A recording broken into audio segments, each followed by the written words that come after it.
सब जगह जाएंगे, डोरे धागे करवाएंगे, पीर फकीरों के वहां जाएंगे, मुल्ले मौलवियों के वहां जाएंगे, सब जगह जाएंगे, आराम से ले लेंगे, प्रसादी भी खा लेंगे, मान्यता भी कर लेंगे। शिरडी के साईं बाबा को बहुत लोग मानते हो, जिनके इतिहास को 100 साल अभी पूरे हुए ईस्वी सन 2018 में। ईस्वी सन 1918 में इन्होंने शिरडी में समाधि ली थी, ऐसा कहा जाता है। 100 साल इनकी समाधि को पूरे हुए। कई लोग इनको भगवान मानते हैं, कई लोग इनको चमत्कारिक देव मानते हैं, कई लोग इनको महापुरुष मानते हैं। वहां जाते हैं और मत्था टेकते हैं। जरा सुनिए ये कौन थे। मेरा दावा है, हिंदू हो या जैन हो, जो इनको मानते हैं, उन 100 में से 99 लोगों को भी ये पता नहीं है कि ये कौन थे।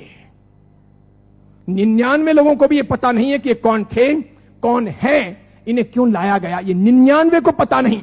बेवकूफी की पराकाष्ठा देखो, जब पता नहीं और मानते हैं, पता नहीं और स्वीकार करते हैं, पता नहीं और पूछते हैं। बहरुद्दीन पिंडारी नाम का एक व्यक्ति था। यह अफगान से यहां आया था। यह पिंडारी जाति का था। यह मैं तब की बात कर रहा हूं जब औरंगजेब का खात्मा हो चुका था और मुगल साम्राज्य समाप्ति की ओर आगे बढ़ रहा था। धीरे धीरे मराठाओं ने अपना वर्चस्व जमा लिया था और वे हिंदू साम्राज्य की स्थापना के लिए बहुत मजबूती के साथ में आगे बढ़ चले थे। भारत के अंदर, भारतवर्ष के अंदर, अखंड हिंदुस्तान में जोरदार हिंदुत्व साम्राज्य का, हिंदू साम्राज्य का विस्तार होने जा रहा था। ये मैं तब की बात करता हूं। ये पिंडारी लोग लुटेरे हुआ करते थे। ये पूरी अफगान की जाति लूटने फाटने के लिए यहां पर आई थी। मुगलों के काल के अंदर इसने अच्छी खासी मात्रा में जगह जगह लूटपाट की थी। हिंदुओं को टारगेट बनाना, उन्हें लूटना, उनके पैसों को छीनना, उनकी बहन बेटियों को छेड़ना और पसंद आ जाए तो उनकी बहन बेटियों को उठा लेना, ऐसे इनके कर्तव्य हुआ करते थे। 1838 में इस बहरुद्दीन का माफ कीजिएगा, 1838 में इस बहरुद्दीन का जन्म हुआ और यह आगे बढ़ा। उसके बाद में एक फिल्म आई, वो हिंदी फिल्म थी। उस फिल्म को जगह जगह पर दिखाया गया षड्यंत्र के आधार पर।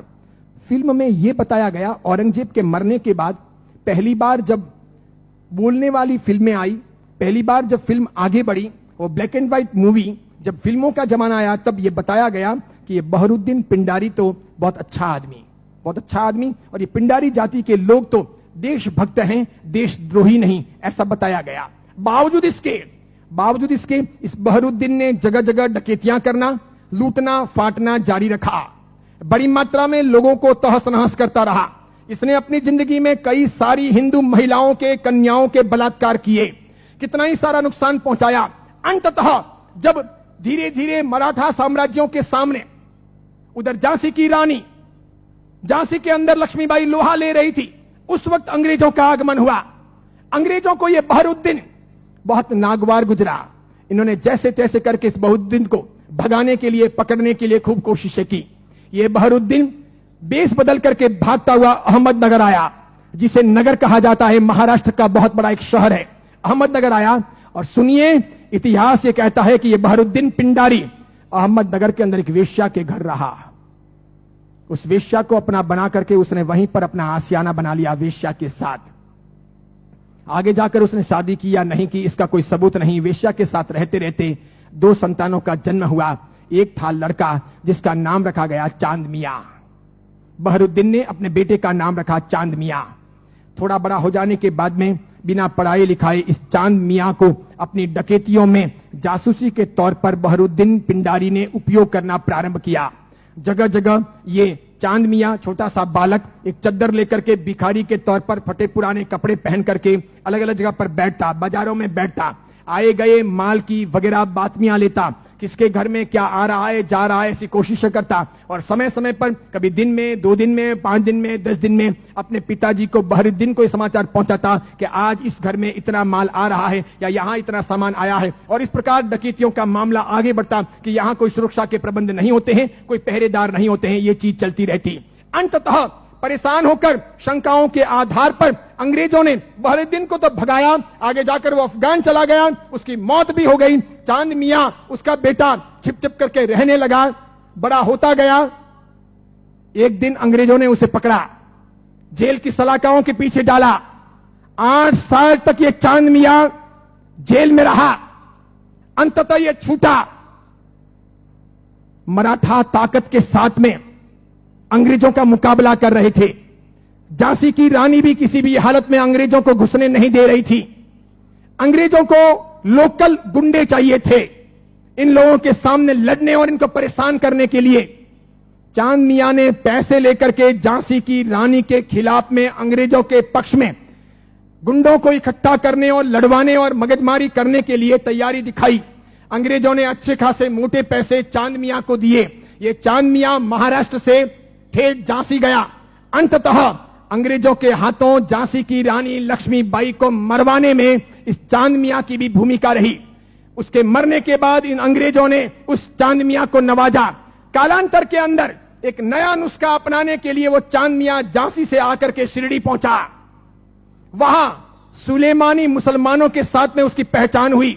मूल अफगानी पिंडारी जाति का ये चांद मियां बहरुद्दीन का बेटा वहां जाने के बाद में सुलेमानों के साथ में परिचय में आकर के सुलेमानों के लिए काम करने लगा। मुसलमानों की ये सुलेमानी जाति षड्यंत्र पूर्वक हिंदुओं और मुसलमानों के बीच के भेद मिटाने और धीरे धीरे इस्लाम का भीतर से प्रसार प्रचार करने का कामकाज संभालती थी।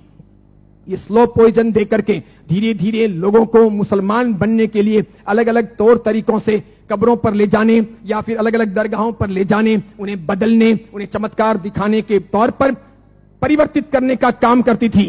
उनको ये चांद मियां मिल गया। वहां इसके लिए एक मस्जिद बनाई गई।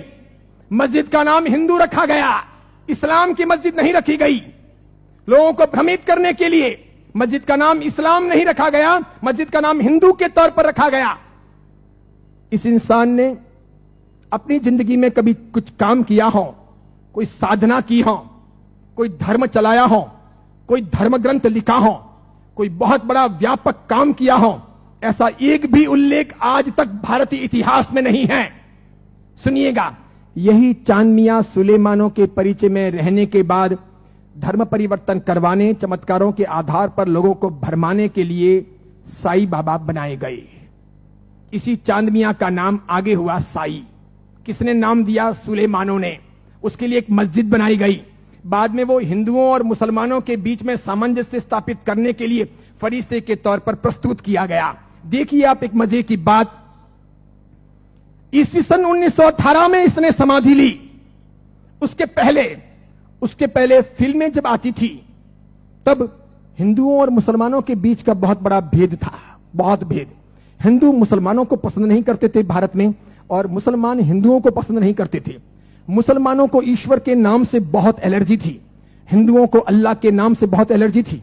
अगर आप थोड़े बहुत भी अपने प्राचीन काल में जाएं, मेरे जमाने के आसपास पहुंचे, ईस्वी सन 60 और 70 के दशक में पहुंचे, ईस्वी सन 1960 1970, और तब के जमाने में जितनी फिल्में आई तो फिल्मों में कहीं ना कहीं अल्लाह लाने पड़ते थे या फिर ईश्वर लाने पड़ते थे। बिना उनके काम चलता नहीं था। इन फिल्मों के आधार पर ही फिल्में हिट होती थी, फिल्में चलती थी।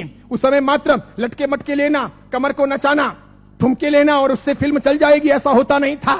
उस जमाने का जमाना ऐसा था नहीं कि आज की हीरोइनें चल जाएं, थोड़े बहुत लटके मटके लें और फिल्म रातों रात कम कपड़ों के आधार पर फेमस हो जाए, ऐसा था नहीं। उस जमाने का कल्चर ऐसा था कि कहीं ना कहीं रिलीजियन, धर्म बीच में लाना पड़े। अल्लाह लाओ तो हिंदू नहीं देखेंगे, ईश्वर लाओ तो मुसलमान ऐतराज करेंगे। और देखो मजे की बात, अधिकांश प्रोड्यूसर मुसलमान थे। अधिकांश पाकिस्तान से, सिंध से, पंजाब से और कश्मीर से आए हुए हीरो और हीरोइन ये भी मुसलमान थे। लेकिन नौबत ये थी कि ये मुसलमान हिंदुस्तान के बाजार में अपने असली नाम से चल नहीं सकते, और इसीलिए दिलीप कुमार मुसलमान, उसको अपना नाम बदलना पड़ा। मीना कुमारी मुसलमान, उसको अपना नाम बदलना पड़ा। सुरैया देवानंद से शादी करना चाहती थी, लेकिन मुसलमान होने के नाते स्वीकार नहीं किया गया। पिता ने अनुमति नहीं दी कि हिंदू के साथ शादी नहीं हो सकती, उसे भी अपने नाम बदलने पड़े। 15-20 से अधिक ऐसे हीरो हीरोइन हैं 1960, 1970 और 1980 के दशक के, 1960, 1970 और 1980 के दशक के जिन मुसलमानों को मार्केट में चलने के लिए, स्ट्रेटेजी बनाने के लिए अपने नाम बदलने पड़े। वो मुसलमान थे, उनको हिंदू दिखावा करना पड़ा। इधर देखो, जावेद अख्तर हो, सलीम खान हो, नौशाद हो और महमूद खान हो, ये सभी ऐसे प्रोड्यूसर थे जो जन्म से मुसलमान थे, इरादे से मुसलमान थे, हैं भी। इसके सिवाय अन्य अन्य आए और इन लोगों को अपनी फिल्में चलानी थी। इन लोगों ने एक तौर तरीका चलाया कि मुसलमान होने के नाते हिंदुत्व का समर्थन कर नहीं सकते और हिंदू देवी देवताओं को अपने को भ्रष्ट बताना है। क्योंकि आप पुरानी फिल्में देखिए और आज की फिल्में देखिए, किसी भी अल्लाह को कभी गाली नहीं दी जाती, किसी मस्जिद के ऊपर सवाल नहीं किए जाते, कभी कुरान के बारे में कुछ बोला नहीं जाता। लेकिन हिंदू देवी देवताओं की फिल्मों में मजाक होगी। किसी भी हिंदू देवी देवता को मानने वाले पंडे पुजारी को भ्रष्टाचारी, नालायक, रैप करने वाला बताया जाएगा। लेकिन किसी पादरी को, किसी भी मौलवी को रैप करने वाला या भ्रष्ट काम करने वाला नहीं बताया जाएगा। ये सब योजनाएं थी, वो मुसलमान प्रोड्यूसरों ने आगे बढ़ाई। बढ़ाते बढ़ाते उन्होंने वहां बढ़ाई कि उन्होंने देखा कि किसको लाया जाए। तब उन लोगों को साईं बाबा को लाना ठीक लगा कि ये है तो मुसलमान लेकिन हिंदुओं के बीच में खप जाएगा, है मुसलमान हिंदुओं के बीच में बिक भी जाएगा, है मुसलमान हिंदू मुस्लिम के बीच में अपना रास्ता अच्छा सा तय करवा देगा। तो पहली आई 1977 में फिल्म अमर अकबर एंथोनी। ऋषि कपूर ने उसमें इस साईं बाबा के नाम पर एक लाजवाब गीत गाया, हाथों हाथ वो बिका। फिल्म बहुत चली। देखो आप, फिल्म हिट हुई, बाबा भी हिट हो गए। फिल्म हिट हुई, बाबा भी हिट हो गए। मुझे यह बताओ, साईं बाबा का कौन सा धर्म ग्रंथ है? उन्होंने अपनी जिंदगी में, ये चांद मियां ने जो 8 साल तक जेल रहे, पिताजी के लिए जासूसी का काम किया, अंग्रेजों के हाथों बिके, झांसी की रानी लक्ष्मीबाई को मरवाने में जिसकी भूमिका रही, मराठाओं को बदनाम करने के लिए उसने बहुत काम किया, मराठाओं के स्वाभिमान को तोड़ने के लिए उसने बहुत काम किए, बहुत काम किए। क्योंकि मराठा एकदम पक्के कट्टर हिंदुत्ववादी, उन्हें यह मंजूर नहीं था, तो उनके स्वाभिमान को ठेस पहुंचाने के लिए उसने बहुत काम किए। और उस आदमी को रातों रात साईं बाबा बना दिया गया, महिमा मंडित कर दिया गया। कैसी जोरदार ये सेल्स पॉलिसी थी, हाथों हाथ बाजार में बिके। कैसे बिके कि जब पहली बार 1918 में इन्होंने समाधि ली, तो 1918, 1919, 1920, 1921, 1922 का ऑडिट देखिए तो इनके शिरडी के साईं बाबा मंदिर का ऑडिट का आमदनी का स्रोत है 1800 रुपए, 2000 रुपए, 2500 रुपए, आखिर में है 3200 रुपए। 1918 से 1925 के बीच में 3200 रुपए की आमदनी वाले ये बाबा क्या हिट हुए, और पागलों की तरह हिंदुओं ने और जैनों ने कितना उनको हिट किया, कितने वो वहां गए, कितने मत्थे टेके और कितना पैसा बर्बाद किया कि आज शिरडी के साईं बाबा के मंदिर की वार्षिक आमदनी है 371 करोड़, 371 करोड़। वहां मुसलमान जाने वाले 5% भी नहीं, वहां जाने वाले मुसलमान 5% भी नहीं, और जाने वाले हिंदू और जैन 95%, पैसे खर्च करने वाले अधिकांश 95%। मुझे बताइए, हिंदू धर्म के कौन से ग्रंथ में इनके बारे में क्या लिखा है? उपनिषदों में, वेदों में, महाभारत में, रामायण में, उसके बाद के किसी साहित्य में कि कभी शिरडी के साईं बाबा होंगे या हुए हैं, या वो फरिश्ते हैं, वो कोई अवतारी हैं, वो कोई हिंदू देवी देवता हैं? बिल्कुल नहीं। लेकिन हिंदू धर्म को भ्रष्ट करने, उनको बहलाने फुसलाने के लिए काम किया गया और ये सफल हो गया, सफल हो गया। हाथों हाथ ये बिक गए। आज तो देखिए, आज हिंदुस्तान के अधिकांश हिंदू मंदिरों में हिंदुओं के देवी देवता छोटे हो गए हैं, साईं बाबा बड़े हो गए हैं। हिंदुओं के देवी देवता साइड में हो गए हैं, साईं बाबा प्रमुख हो गए हैं। हिंदुओं के देवी देवता कम कमाऊ हो गए हैं, साईं बाबा अधिक कमाऊ हो गए हैं। जिसको भी अपनी दुकानदारी चलानी हो और भगवानों के नाम पर, देवी देवताओं के नाम पर पैसा कमाना हो, साईं बाबा की मूर्ति ला दो। आप भी प्रयोग कर सकते हो। दुकान बराबर नहीं चलती हो तो दुकान के बाहर बिठा दो, धनाधन उसका गल्ला अच्छा चलेगा, आपकी दुकान के गल्ले से भी अच्छा। बस ऐसी बात हो गई। चमत्कारों के तौर पर मुझे बताइए कि उन्होंने क्या किया, उनसे क्या हुआ। बताइए कि शिरडी जाने वाले सभी लोग अमीर हुए, सभी की गरीबी दूर हो गई, सब लखपति करोड़पति हुए, अरबपति हुए? क्या सभी के दुख दूर हो गए? जो जो वहां गए और हर साल जाते हैं, क्या वे बीमार नहीं पड़ते? क्या उनके घर में बाल बच्चे बराबर पैदा होते हैं, वे वांझिए नहीं रहते? क्या उनके वहां पर किसी का एक्सीडेंट नहीं होता, दुर्घटना नहीं होती? क्या शिरडी जाते हैं और मानते हैं उनके सब ख्वाब पूरे होते हैं? बताइए मुझे। और दूसरी बात, एक जैन परंपरा में जन्म लेकर, अरिहंत को मानकर, सुदेव सुगुरु सुधर्म के आधार पर चलकर आपको कौन सा दुख हुआ, कौन सी भीख मांगनी पड़ी, कौन सी तकलीफें हुई? अरे मजारों पर जाकर अगर बीमारियां दूर हो सकती थी, कब्रिस्तानों पर जाकर अगर बीमारियों से हम मुक्त हो सकते थे, या शिरडी के साईं बाबा के वहां पर मत्था टेक करके हम अपने रोगों से मुक्त हो सकते थे, तो फिर बड़े बड़े अस्पतालों के निर्माण की आवश्यकता क्या थी? बीमारियां जब मजारों पर और शिरडी के साईं बाबा के वहीं पर दूर हो जाएगी, तो फिर अस्पतालों की जरूरत क्या है? कितनी बड़ी मात्रा में हिंदुओं का शोषण हो रहा है। देखना आप, आने वाले कुछ समय के बाद हिंदू धर्म दो भागों में बंट रहा है। आज मैं उद्घोषणा कर रहा हूं, यह बहुत बड़ी भविष्यवाणी है। इन दोनों के बीच में गहरा संघर्ष चलेगा और इन दोनों के बंटवारे में, इन दोनों की लड़ाइयों में दूसरे धर्म के लोग हावी हो जाएंगे। वे अपना रास्ता तय कर लेंगे और इस प्रकार उनका षड्यंत्र सफल हो जाएगा। आगे जाकर के अब दो प्रकार के हिंदू आपको देखने को मिलेंगे। हिंदू धर्म दो भागों में बंटेगा, एक साई भक्त हिंदू, दूसरे सनातनी हिंदू। दो प्रकार के हिंदू आपको देखने को मिलेंगे। एक वे जो साईं बाबा को मानते हैं, दूसरे वे जो साईं बाबा को नहीं मानते हैं। कई सारे हिंदू पंडित पुजारी हैं, कई सारे हिंदू संत महात्मा हैं, उनको भी अक्ल नहीं है। वे भी शिरडी के साईं बाबा के वहां पर जाते हैं और उनको मानते हैं और उनके मंदिर बनाते हैं और उनकी पूजा करते हैं। उनको पता नहीं कि राम का इतिहास है, कृष्ण का इतिहास है, बजरंग बली का इतिहास है, महाभारत का इतिहास है, रामायण का इतिहास है, देवी देवताओं का इतिहास है। इनका कोई इतिहास नहीं। ये हिंदू नहीं, ये साधक नहीं। जैन साधु साध्वी भी शिरडी जाते हैं तो यदा कदा दर्शन करने के लिए वहां चले जाते हैं और कर्म फोड़ के चले आते हैं। कितने बेशर्म होते हैं ऐसे जैन साधु साध्वी। क्यों उन्होंने पंच महाव्रत लिए हैं? क्यों उन्होंने सफेद कपड़े पहने हैं? मैंने कितने ही अलग अलग अपने संप्रदायों के जैन साधु साध्वियों को यात्रा के दौरान शिरडी जाते हुए देखा।